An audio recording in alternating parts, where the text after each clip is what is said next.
On Worcester News tonight, a local business owner is preparing for the redesign of Kelley Square, how he feels moving forward. Plus, a near miss as a tree crashes through a Princeton home.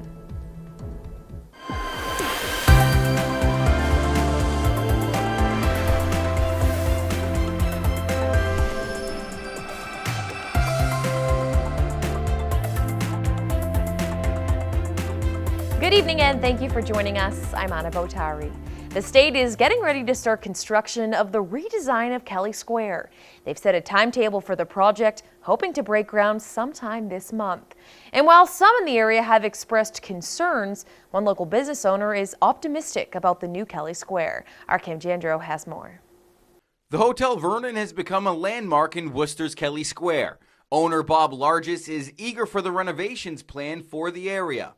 People are excited, and that thrills me to death that this is a neighborhood that people want to be in now. 25 years ago, no one wanted to be in this neighborhood. The intersection is set to undergo a complete redesign, some calling it the Peanut. The project is aimed at improving traffic flow as well as safety for drivers and pedestrians. Construction is set to start sometime this month and finish just in time for the Worcester Red Sox inaugural season. Largess says he and other businesses are preparing for the next year and a half. Looking forward, I strongly believe that we'll have to pay attention as businessmen, and we'll have to adjust our sales. We'll have to change bait a bit. Sunday marks 101 years since Cornelius Kelley was killed during World War I. Largess hopes the square's namesake isn't forgotten in the redesign process.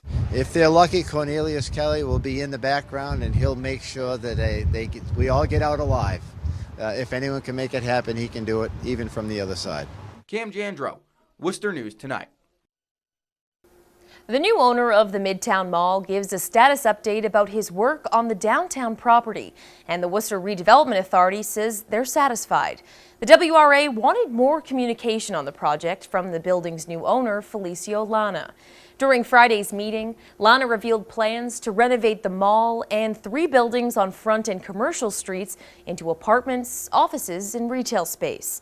Members of the WRA now say their issues with Lana have been resolved, but they advise him to be more cautious with the next steps. A convicted steroid dealer is back in federal court Friday, this time facing charges of assault on a federal probation officer. The FBI says Daniel Fredrickson injured the probation officer during a drug screening at an office on Main Street in Worcester. Fredrickson pled not guilty, but the judge ordered him to be held. He's expected to appear back in court earlier next month. The provost and dean at Holy Cross is temporarily stepping away from her duties while the school investigates a sexual harassment allegation. The college's president sent a campus-wide letter this week saying Dr. Margaret Frazier will remove herself as the school's provost while the college investigates a sexual harassment claim. According to the Telegram and Gazette, a Holy Cross grad alleges she told Dr. Frazier about an incident of sexual harassment from a professor while she was a sophomore in 1997. Reverend Burroughs' letter states Holy Cross will investigate what she said to Dr. Frazier and if she acted appropriately in response. Worcester Fire is continuing to investigate Thursday's 3-alarm fire on Water Street. The department says the cause of the fire is still undetermined. They say they don't expect a cause to be found due to the extensive damage the building sustained. The fire spread from the 3rd floor. The building was mixed-use, residential and commercial. Worcester Fire says the building was structurally unsound. 2 Worcester City councilors are proposing speed bumps be added to some busy streets in the city. They say temporary speed bumps could be a permanent solution. Our Chandler Walsh has the details. Many drivers use residential streets as shortcuts to avoid Worcester traffic.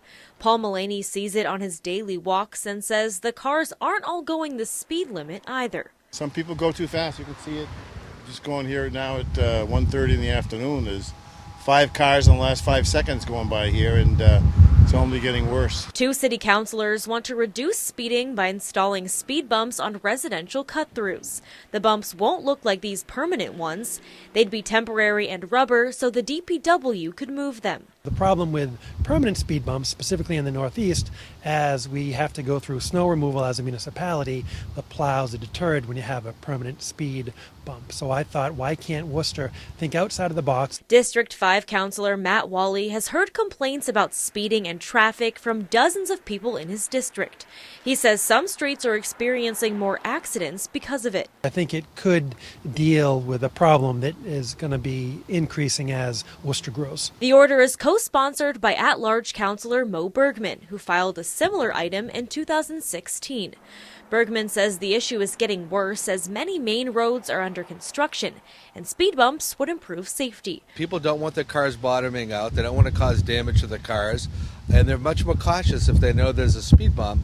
So I can't imagine how it wouldn't help, but I can't think of a particular example at the moment where we know it saved a life, but I think it's safe to bet that it could save a life. Mullaney supports the idea and says he'd like to see the speed bumps in his neighborhood. The lights are tougher to get through the lights on Park Ave and Pleasant, and so there are a lot of cut-throughs, and there's going to be an accident, so I hope they get speed bumps. The order will be discussed at next week's City Council meeting. If supported, it will go before the DPW for their analysis and suggestions. In Worcester, Chandler Walsh, Worcester News Tonight. Oh, scary moments for a family in Princeton last night.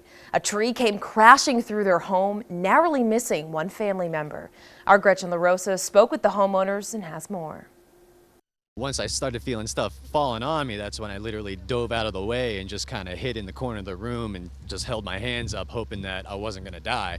A Princeton man explains the moments a massive tree came crashing into his family's home late Thursday night. And then finally, when it stopped, I looked up and realized that there was a tree in our house. Jay Lee says the tree crashed into his Beeman Road home around 11 o'clock.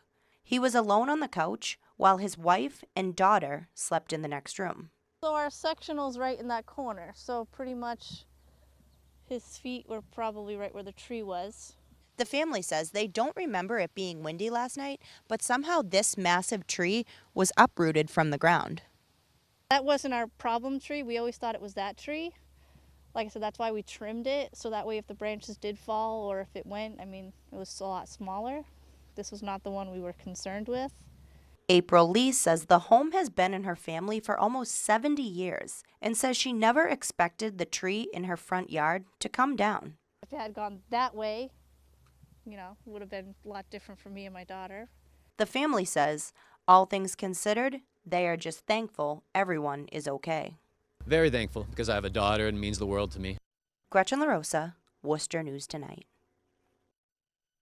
Worcester Railers hockey returns to the city Saturday, and excitement is growing at the Worcester Ice Center. The team is starting their third season and have been in training camp for almost 2 weeks.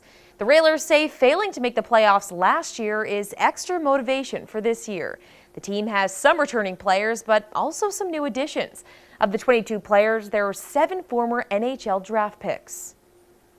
For us, it's an exciting night anyway, just by being the first game of the season, but being that we have such an exciting team in camp, I think our fans are really itching to see them get the regular season going and see how we stack up against the other teams in our division who have also come loaded for bear. They're pretty improved, so I think we're going to have an exciting year.